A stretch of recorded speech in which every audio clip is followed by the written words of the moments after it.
അസ്സലാമു അലൈക്കും. എന്തൊക്കെ സംഭവങ്ങളാണ് പുറത്ത് നടക്കുന്നത്? നിങ്ങളടുത്ത് വല്ല വിവരമുണ്ടോ? ചുരുങ്ങിയത് കാലുവട്ടലാണ്, പിന്നെ വീൽ ചെയർ കൊടുക്കും. ഇതൊക്കെയാണ് ചെറിയ ചെറിയ പരിപാടികൾ. ഒരു സയ്യിദിനെതിരെ, പാണക്കാട്ടെ ഒരു സയ്യിദിനെതിരെ ഈ പോക്ക് തങ്ങളെ നിങ്ങൾ പോയാൽ നിങ്ങളെ വീൽ ചെയറിൽ നടത്തുന്നു. അതിൻ്റെ അർത്ഥം കുറച്ചുകൂടി സാഹിത്യത്തിൽ പറഞ്ഞു, കാല് വെട്ടും തന്നെയാണ്. കാല് വെട്ടിയാലാണല്ലോ വീൽ ചെയറിൽ പോകേണ്ടി വരിക. നോക്കണം, അതിനെതിരെ ഈ തങ്ങളും കേസ് കൊടുത്തു. പാണക്കാട്ടെ തങ്ങളോട് അത് പറയുന്നു കേട്ടോ. വാർത്തയിലേക്ക്. പാണക്കാട് മൊയ്യീൻ അലി തങ്ങൾക്ക് വധഭീഷണി. റാഫി പുതിയ കടമാണ് ഫോണിലൂടെ ഭീഷണിപ്പെടുത്തിയതെന്ന് മൊയ്യീൻ അലി തങ്ങൾ. മൊയ്യീൻ അലി തങ്ങൾ പങ്കെടുക്കുന്ന പരിപാടികളിൽ പ്രശ്നമുണ്ടാക്കുമെന്നും ഭീഷണിപ്പെടുത്തി.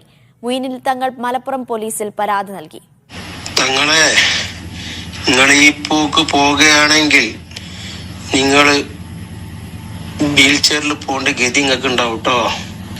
നിങ്ങൾ നല്ല കയറി തങ്ങൾ കുടുംബത്തിലായതുകൊണ്ട് എല്ലാവരും ബഹുമാനിക്കുകയും സ്നേഹിക്കുകയും ചെയ്യുന്ന ഒരാളാണ്. നിങ്ങള് ഈ കോലത്തിൽ സംസാരവും കാര്യങ്ങളായിട്ട് സമുദായ നേതാക്കളെയും പാർട്ടി നേതാക്കന്മാരെല്ലാം വെല്ലുവിളിച്ച് പോവുകയാണെങ്കിൽ നിങ്ങൾ വീൽ ചെയറിൽ തന്നെ പോണ്ടി വരും. തങ്ങൾക്ക് ഇനി പുറത്തിറങ്ങാൻ പറ്റൂല. തങ്ങളുടെ പരിപാടിയിലൊക്കെയാണ് നമ്മളെല്ലാം നീങ്ങുന്നത്. കാരണം പാർട്ടി നിങ്ങൾ ഇതാക്കിയിട്ട് നേതൃത്വത്തിനെല്ലാം വെല്ലുവിളിച്ച് നിങ്ങൾ മുന്നോട്ട് പോവുകയാണെങ്കിൽ വധഭീഷണി ഞങ്ങൾക്ക്. അത് തമാശയാണെന്ന് മറ്റാൾ. 10 വരെ തമാശകളെ കുട്ടികളെ കാലം പോയ പോക്കെ. അപ്പം അത് പോട്ടെ, അതിലേറൊക്കെ മാസ്റ്റർ പീസായ മറുപടി, ഒരു 1.5 മറുപടിയുമായിട്ട് നമ്മൾ ബഷീർ ഫൈസി ദേശമംഗലം എന്ന് പറഞ്ഞ ആൾ ഫേസ്ബുക്ക് പോസ്റ്റിലൂടെ രംഗത്ത് വന്നു. അത് നിങ്ങൾ ആരെങ്കിലും ശ്രദ്ധിച്ചോ എന്നറിയില്ല. ഇതാണ് ആ ഫേസ്ബുക്ക് പോസ്റ്റ്. ഒരു സെൻറ്ററിൻ്റെ പേര് പറഞ്ഞിട്ട് ബഷീർ ഫൈസി ദേശമംഗലം എന്ന് പറയുന്ന ഒരാളാണ്. പ്രത്യക്ഷത്തിൽ ഇയാൾ ഒരു മാന്യനാണ്. പക്ഷേ ഇദ്ദേഹത്തിൻ്റെ പല ഫേസ്ബുക്ക് പോസ്റ്റുകളും പിന്നീട് മുക്കാറുണ്ട്. ഇതും മുക്കാൻ സാധ്യതയൊക്കെ കാണുന്നുണ്ട്. ഏതായാലും മുക്കണതിൻ്റെ മുമ്പ് പറയാം എന്താ സംഭവം. വീൽ ചെയറിലാക്കിയാൽ നിങ്ങളെ വാട്ടർ ബെഡിലാക്കും. അതാണ് ഫേസ്ബുക്ക് പോസ്റ്റ്. അത് ഒറ്റടിക്ക് അങ്ങനെ മനസ്സിലാവില്ല. അതൊരർത്ഥം വെക്കാൻ മാത്രമുണ്ട്. നമുക്കൊന്ന് വായിച്ചു നോക്കാം. ഒരു സെൻറ്ററിൻ്റെ പേര് പറഞ്ഞിട്ടാണ് തുടക്കം. ആ സെൻറ്റർ കാല് വെട്ടിയതിന് ശേഷം വീൽ ചെയർ കൊടുക്കാനൊന്നും വേണ്ടി ഉണ്ടാക്കിയതല്ല എന്നാണ് ഞാൻ മനസ്സിലാക്കുന്നത്. അതുകൊണ്ട് ഞാൻ ആ സെൻറ്ററിൻ്റെ പേര് പറയുന്നില്ല. ആ സെൻറ്ററിൻ്റെ ഒരു ചുമതല ഉണ്ട് അത്ര.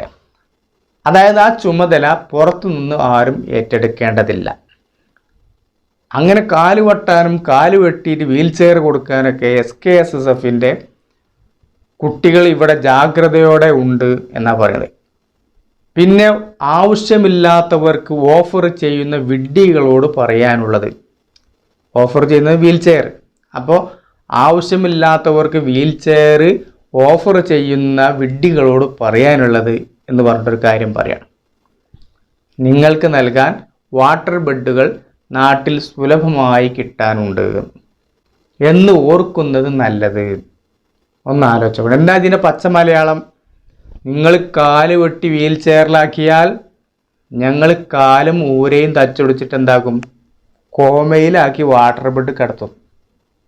ഇങ്ങനെയാണോ ഒരു നേതൃത്വം അണികൾക്ക് ഉപദേശം കൊടുക്കേണ്ടത്?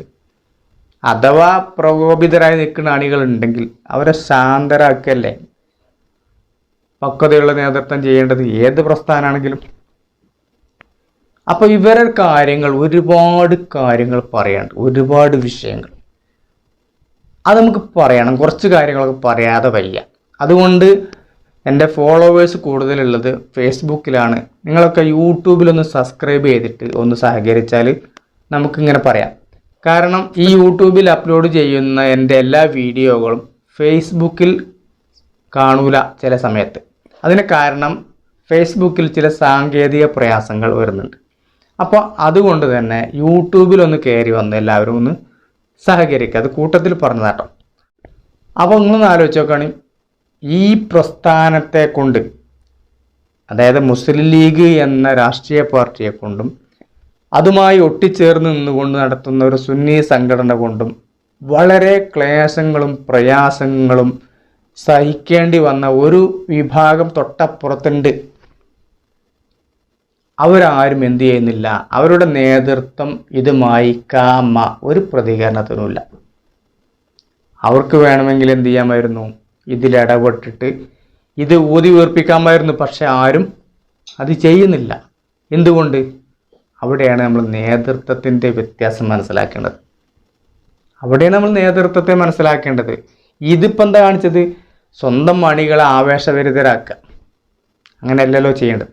മറ്റുള്ളവർക്കിപ്പോൾ എല്ലാം പറയാൻ ഇഷ്ടം പോലെ അവസരം, അന്ന് ചെയ്തതിനൊക്കെ പകരം വീട്ടാൻ ഇഷ്ടം പോലെ അവസരങ്ങൾ, പക്ഷെ അത് അവർ ഉപയോഗപ്പെടുത്തുന്നില്ല. ഇൻഷാ അല്ലാഹ് അടുത്ത വീഡിയോകളിലൊക്കെ നമുക്കത് പറയാം. അള്ളാഹു തൗഫീഖ് നൽകട്ടെ. അസ്സലാമു അലൈക്കും വറഹ്മത്തുള്ളാഹി തആല വബറകാതുഹു.